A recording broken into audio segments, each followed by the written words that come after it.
So, Coach, what are your overall assessments of the team's performance today? Bad start. You don't want to start, not necessarily slow, but you don't want to start in a position where you concede so early in the game against the type of quality that they have. And your game plan is to try and stop that happening. there's talking about stopping it, and then there's actually stopping it. So I was disappointed that we were 1-0 down. To go in 2-0 at half time, not the end of the world. I felt like we could grow into the game in the second half. Our plan was always to try and keep it secure and then try and grow into the game and play a little bit more. I think when we did that in the second half, we were good value for 0-0 in the second half.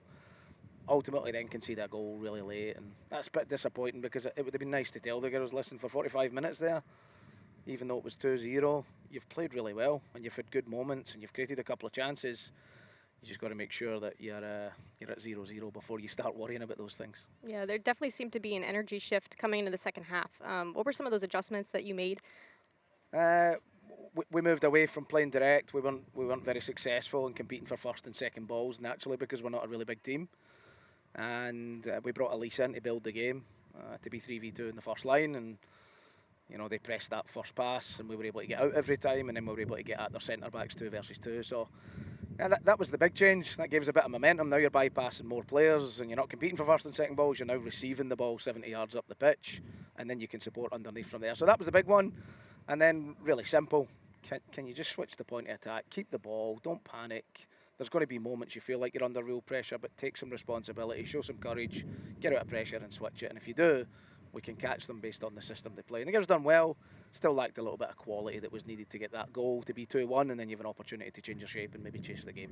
Yeah, I definitely noticed a lot of switching of the attack for sure in the second half. But looking to Chattanooga on Friday, what are you planning, and how are you going to prepare the team? It's been a long stretch here with the 3 away games in a row, possibly playing 2 of the best teams in the conference at Sanford, which was a struggle, and then playing Western. But we have 5 days now to hopefully get some bodies back. We've had some injuries. Hopefully be as close to healthy as we possibly can. And then Gavin's a good coach at Chattanooga. I'll expect them to play, and we'll have to be prepared for that. We're going to have to find moments to play ourselves and then start the game well. All right, thanks, Coach. Thank you.